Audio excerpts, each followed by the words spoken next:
사순절 세일의 새벽기도의 셋째 날 함께 나눌 말씀은 마가복음 2장 1절에서부터 5절까지 말씀입니다. 수일 후에 예수께서 다시 가버나움에 들어가시니 집에 계시다는 소문이 들린지라 많은 사람이 모여서 문 앞까지도 들어설 자리가 없게 되었는데 예수께서 그들에게 도를 말씀하시더니 사람들이 한 중풍병자를 네 사람에게 메워 가지고 예수께로 올세 무리들 때문에 예수께 데려갈 수 없으므로 그 계신 곳에 지붕을 뜯어 구멍을 내고 중풍병자가 누운 상을 달아 내리니 예수께서 그들의 믿음을 보시고 중풍병자에게 이르시되 작은 자야 내 죄 사함을 받았느니라 하시니 아멘. 지금으로부터 약 2000년 전에 이스라엘 땅에서 예수님은 분명히 큰 이슈였을 것입니다. 이유는 예수님이 행하신 많은 이적들 때문입니다. 귀신을 쫓아내고 각종 병든 사람을 고치셨습니다. 그래서 예수님 주위에는요, 귀신을 내쫓기 위해서 또 병고침을 받기 위해서 또 그런 예수님의 기적 행위를 구경하러 온 수많은 인파들로 늘 붐볐습니다. 그래서 오늘 본문 말씀의 시작을 보면요, 우리 1절 2절 말씀을 같이 읽겠습니다. 1절 2절 말씀입니다. 수일 후에 예수께서 다시 가버나움에 들어가시니 집에 계시다는 소문이 들린지라 많은 사람이 모여서 문 앞까지도 들어설 자리가 없게 되었는데 예수께서 그들에게 도를 말씀하시더니 아멘.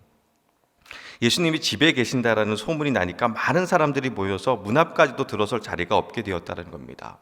자, 이런 상황 속에서 말씀을 보면요, 중풍병자를 들것에 실은 4명의 친구가 등장합니다. 예수님이 많은 병자를 고치셨다는 말을 듣고 이들 역시 예수님을 만나 병고침을 받기 위해서 찾아왔습니다.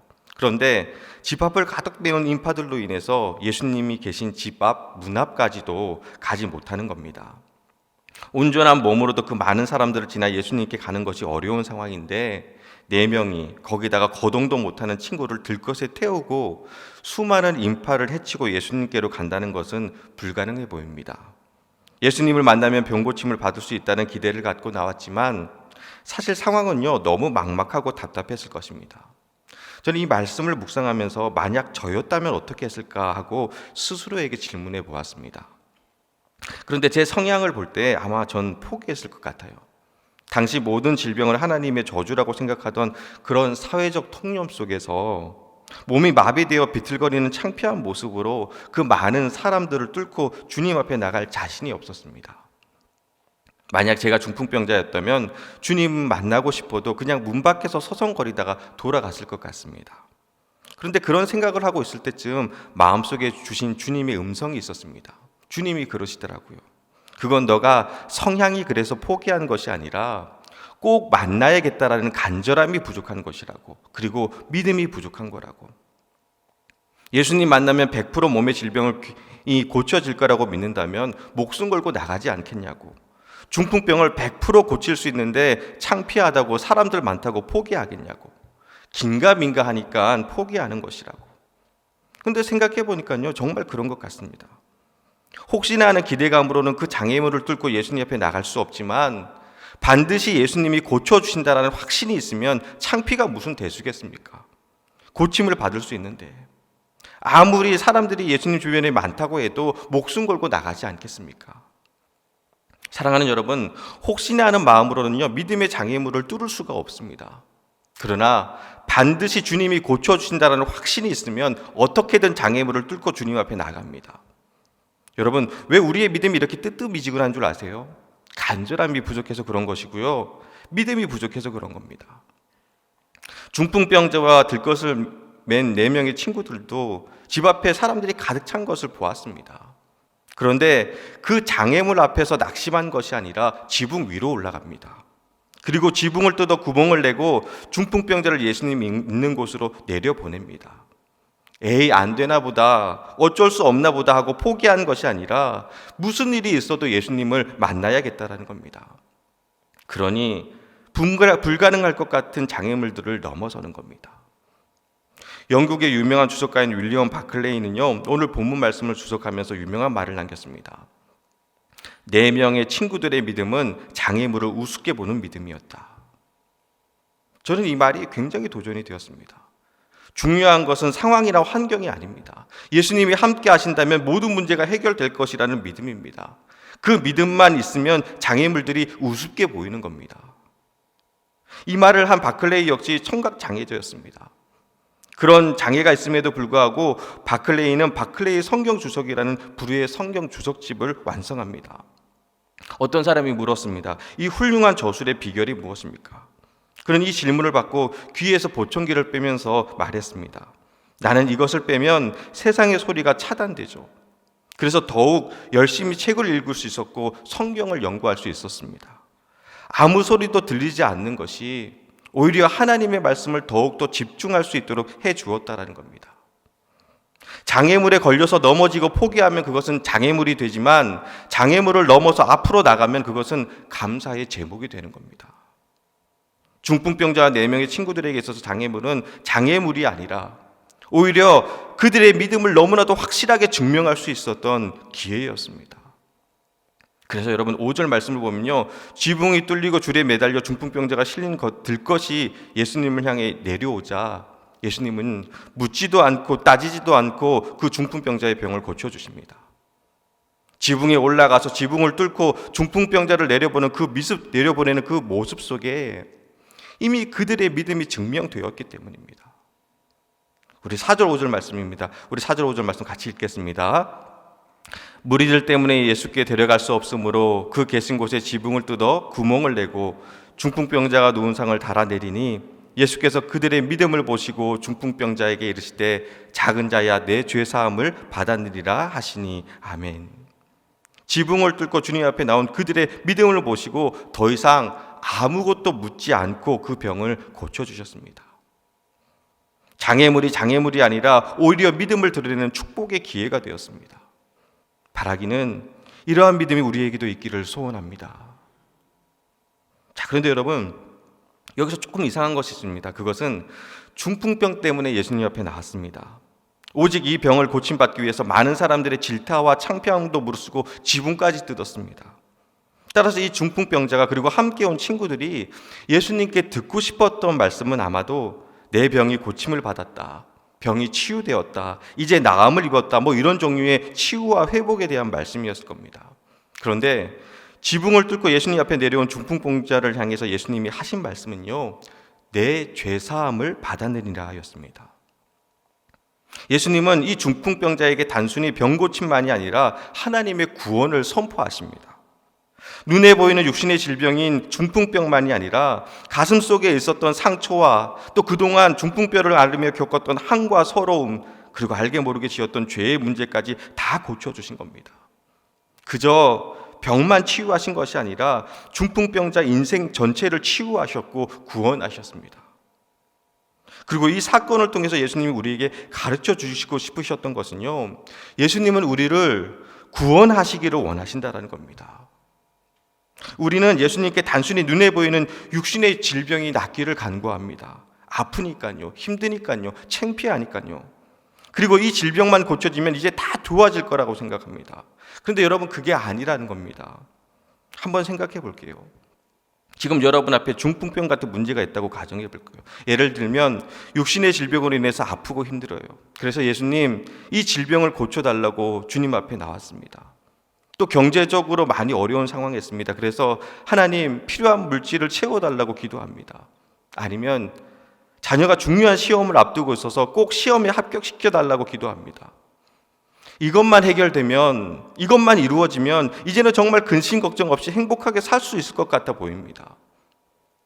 그런데 가만히 생각해 보세요. 정말 병만 치유되면, 정말 물질의 어려움만 해결되면, 정말 자녀가 시험에 합격하기만 하면 행복할 수 있을까요? 그렇지 않습니다. 일시적으로는 기쁠 수 있고 일시적으로는 행복할 수 있을 겁니다. 그토록 바라고 원했던 거니까요. 하지만 그것이 우리를 죄와 사망으로부터 구원하지는 못합니다. 예수님이 우리에게 원하시는 것은 단순한 병고침이나 문제 해결이 아닙니다. 주님은 우리를 구원하시기를 원하십니다. 문제와 어려움이 있을 때 우리는 주님께 기도합니다. 이 문제를 주님께 맡깁니다. 이 어려움을, 이 고난을 주님께 맡깁니다. 주님 고쳐주시고 회복시켜 달라고. 그런데 예수님이 말씀하십니다. 문제만 맡기지 말고, 고난과 어려움만 맡기지 말고 너를 나에게 맡기라고. 너란 전 존재를 나에게 맡기라고. 내가 너를 치유하겠다고. 내가 너를 구원하겠다고. 오늘 말씀의 주제는 예수님은 치유자다입니다. 근데 저는요, 오늘 제목보다 부제로 따라오는 문장이 더 마음에 들어요. 영혼의 속살까지 그분께 맡겨라. 영혼의 속살까지 그분께 맡겨라.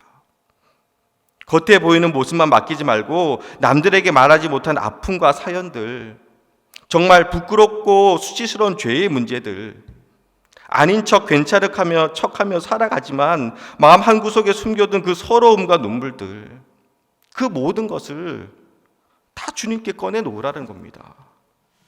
10년, 20년, 30년 믿음 생활하면 뭐합니까? 아직도 이렇게 아프고 슬프고 염려와 근심과 두려움이 가득한데, 집사, 권사, 장로, 목사라는 직분이 있으면 뭐합니까? 자기 마음조차 솔직하게 하나님께 꺼내놓지 못하고 감추고 숨긴 채 살아가는데, 거기에 무슨 십자가의 은혜가 있고 거기에 무슨 구원의 감격이 있겠습니까? 주님이 우리에게 원하시는 것은 단지 눈에 보이는 고난과 아픔뿐만이 아니라 숨겨둔 죄의 문제와 너의 영혼의 슬픔과 상처까지 다 가지고 나와서 치유받고 구원받으라는 겁니다. 제가 신학교 시절부터 알고 지낸 권사님 한 분이 계십니다. 성품도 온화하시고 교회 헌신도 잘하시고 또 사랑도 많으셔서 어려운 가정을 남몰래 이렇게 도우시는 좋은 분이셨습니다. 그런데 참 이상한 것이 정도 많고 사랑도 많으신 분이신데 교인들의 경조사에 참석을 안 하시는 겁니다. 결혼식, 돌잔치, 회감년 및 장례 예배까지 그 어떤 경조사에도 참석을 안 하셨습니다. 몸이 안 좋다고, 사정이 있어서 못 간다고, 갑자기 급한 일이 생겼다는 등등의 핑계를 대시며 안 오시는 겁니다. 그래서 이상하다고 생각하면서도 한편으론 무슨 사정이 있으시겠지 하고 흘러넘겼고, 또 제가 사역지를 옮기면서 오랫동안 연락을 못 드리고 잊고 지냈습니다. 그러던 중에 지난 설에 갑자기 그 권사님께 연락이 왔습니다. 20년 만에 처음 연락이 된 거라 서로 궁금한 게 참 많았습니다. 우스갯소리로 권사님 제가 결혼 못할 줄 알았는데 권사님 제가 결혼도 했고요. 또 나라와 민족을 위해 애도 셋을 낳았습니다. 그렇게 말씀드렸는데 아신대요. 그러면서 제 결혼식에 오셨었다는 겁니다. 근데 그 권사님은 경조사에 안 오시는 분인데, 그리고 그때 만약 오셨다면 제가 당연히 기억을 할 텐데 권사님을 본 기억이 없어요. 그러면서 하시는 말씀이 목사님은 모르실 거라고, 식장에도 안 들어가고 식사도 안 하고 그냥 먼 발치에서 잠깐 보고 가셨다는 겁니다. 당시 권사님 댁이 인천이었는데 인천에서 삼척까지 장장 5시간을 넘게 차를 타고 오셔서 인사도 안 하시고 먼 발치에서 잠깐 보고 가셨다는 것이 이해가 안 되는 겁니다. 그리고 또 너무 서운하고 죄송한 겁니다. 그래서 권사님 그렇게 가시면 어떡하냐고, 왜 그러셨냐고 속상한 마음에 따지듯 물으니 그 권사님이 그때는 목사님께 폐가 될까 봐 그랬습니다 라고 말씀하시는 겁니다. 아니 폐라니요, 섭섭하게 그게 무슨 말씀인가요? 라고 재짜 물으니 이 권사님이 그동안 교인들의 경조사에 나가지 못한 이유에 대해서 말씀하시는 겁니다. 자기도 너무 가고 싶었다고, 사랑하는 후배 집사 아들 돌예배도, 또 친구 권사 아들 결혼식도, 정말 존경했던 장로님의 장례 예배도 너무너무 가고 싶었다는 겁니다. 그런데 젊은 시절 실수로 잠깐 몸을 파는 일을 하셨대요. 그래서 혹시 그때 자기를 알아보는 사람을 만날까 봐, 그래서 폐가 될까 봐, 그래서 누가 될까 봐 못 갔다는 겁니다. 그래서 그런 경조사가 있는 날이면 방문 잠그고 하루 종일 혼자 펑펑 우셨대요. 부정하고 더러운 지난날에 자신을 원망하며 하염없이 우셨다는 겁니다. 그렇게 오랜 시간을 혼자 눈물과 상처로 지내오셨던 겁니다. 씻을 수 없는 지난날의 실수가 평생의 주홍 글씨가 되어 이 권사님의 삶과 영혼을 힘들게 하고 아프게 했던 겁니다.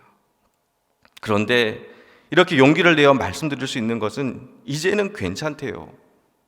그 상처와 수치를 주님의 보혈로 다 덮어주셔서 이제는 괜찮대요.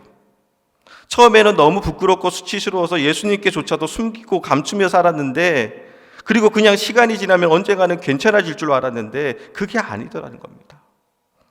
가슴이 막혀서 숨도 못 쉬겠고 불안과 두려움에 손발이 떨려서 제대로 살 수가 없더라는 겁니다. 그래서 이러다 죽을 것 같아서 주님 저는 더러운 죄인입니다. 돌에 맞아 죽어야 할 부정한 사람입니다. 너무 창피하고 부끄러워서 지금껏 주님께도 숨기려 했습니다. 그렇게 눈물로 주님 앞에 나가는데 주님이 그러시더래요. 왜 이제서야 꺼내놓느냐고. 내가 아빠인데, 내가 너의 아버지인데 뭐가 창피하냐고. 누가 뭐래도 너는 거룩하고 순결한 내 자녀라고. 이 주님의 음성에 30년이 넘게 가슴을 찢어 놓았던 그 상처가 다 치유되었다라는 겁니다. 그래서 이제는 괜찮대요. 돌잔치도 가고 결혼식도 가고 회감연도 가고 장례식도 가고 다 다니신대요. 이제는 부끄럽지 않으시대요. 이제는 슬프거나 외롭지 않으시대요. 이제는 아프지 않으시대요. 주님이 다 치유해 주셨대요. 예수님이 구원해 주셨대요. 사랑하는 여러분, 예수님은 우리의 치유자가 되십니다. 이제 혼자 끙끙대지 마시고 주님 앞에 여러분의 아픔을, 그리고 수치와 부끄러움까지 다 가지고 나오세요. 수많은 사람들로 문 앞까지 들어설 자리가 없다면 지붕 위로 올라가 지붕을 뜯어서라도 주님을 만나세요. 감추지 마시고 숨기지 마시고 있는 모습 그대로 주님 앞에 나와 겸손히 도움을 구하세요. 주님 아프다고, 주님 힘들다고, 주님 부끄럽다고, 주님 용서해 달라고. 그래서 내 죄가 사함을 받았다라는 주님의 그 구원의 음성을 들을 수 있으시기를 소원합니다. 사랑하는 여러분, 예수님은 우리의 좋은 치유자가 되십니다. 그리고 지금도 그 보혈의 피 묻은 손으로 우리의 고통과 슬픔과 상처를 어루만지면서 그렇게 우리를 치유하시고 구원하여 주실 줄 믿습니다. 오늘도 주님의 십자가 바라보며 묵상하는 시간이 되시기를 바랍니다.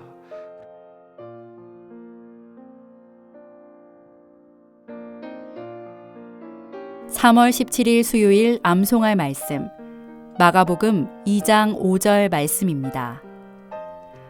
예수께서 그들의 믿음을 보시고 중풍병자에게 이르시되 작은 자야 내 죄사함을 받았느니라 하시니. 예수께서 그들의 믿음을 보시고 중풍병자에게 이르시되 작은 자야 내 죄사함을 받았느니라 하시니. 암송할 말씀을 노트에 작성해 주시길 바랍니다. 또한 오늘 하루의 목표와 오늘의 감사, 그리고 마가복음 필사도 작성하시며 예수님의 십자가를 묵상하시는 하루가 되시길 바랍니다.